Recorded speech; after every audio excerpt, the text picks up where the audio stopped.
Praise the lord. యేసు రక్తమే జయము. మన రక్షకుడు మన విమోచకుడు యేసుక్రీస్తు అతి పరిశుద్ధ నామములో అందరికీ వందనాలు. చిన్న ప్రార్థన ద్వారా ఉదయకాల వాక్యదానం చేసుకుందాము.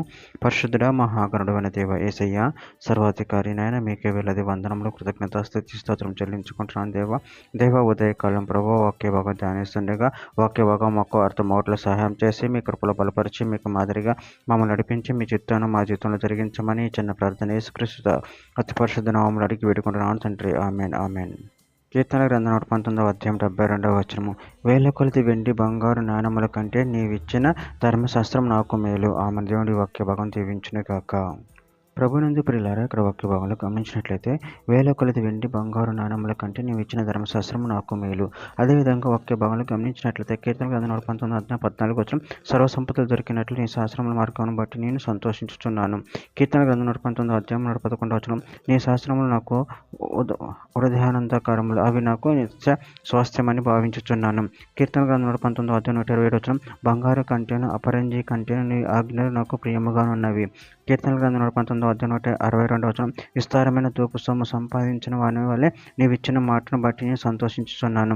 కీర్తన గ్రంథం 19 అధ్యాయం 10 వచనం. అవి బంగారం కంటేను విస్తారమైన మేలిమి బంగారము కంటేను కోరదగినవి, తేనె కంటేను జుంటి తేనె దానిల కంటే మధురమైనవి. సామెతల గ్రంథం 3వ అధ్యాయం 14-15 వచనం. వెండి సంపాదించడం కంటే జ్ఞానం సంపాదించడం మేలు, అపరంజి సంపాదించడం కంటే జ్ఞాన లాభము నొందుట మేలు. పగడముల కంటే అది ప్రియమైనది, నీ శిష్ట వస్తువులన్నీ దానితో సమానములు కావు. సామెతల గ్రంథం 8వ అధ్యాయం 10-11 వచనం. వెండికి ఆశపడక నా ఉపదేశం అంగీకరించిడి, మేలు బంగారం నాశంపక తెలివినందుడి. జ్ఞానం ముత్తముల కన్నా శ్రేష్టమైనది, విలువగల సత్తులేమి దానితో సాటి కావు.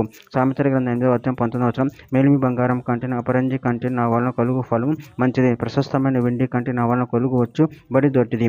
కీర్తన గ్రంథం 1వ అధ్యాయం 2వ వచనం. యెహోవా ధర్మశాస్త్రం నందు ఆనందించుచు దీవారాత్రం దాన్ని ధ్యానించేవాడు ధన్యుడు. కీర్తన గ్రంథం 19వ అధ్యాయం 17వ వచనం. యెహోవా నియమించిన ధర్మశాస్త్రం యథార్థమైనది, అది ప్రాణమును తప్పరిల్ల చేయును. యెహోవా శాస్త్రం నమ్మదగినది, అది బుద్ధిహీనులకి జ్ఞానము పుట్టించును. ఇర్మీయా గ్రంథం 15వ అధ్యాయం 16వ వచనం. నీ మాటలు నాకు దొరకగా నేను వాటిని భుజించుచుని. సైన్యములకు అధిపతియగు యెహోవా దేవా, నీ పేరు నాకు పెట్టబడిను కనుక నీ మాటలు నాకు సంతోషమును, నా హృదయమునకు ఆనందమును కలుగజేయుచున్నవి. చివరికి ఒక మాట. సామెతల గ్రంథం 23వ అధ్యాయం 23వ వచనం. సత్యమును అమ్మివేక దాన్ని కొని ఉంచుకొనుము, జ్ఞానమును ఉపదేశమును వివేకము కొని ఉంచుకొనుము. ఆమె దేవుని వాక్య భాగం దీవించును గాక. చిన్న ప్రార్థన చేసుకుందాము.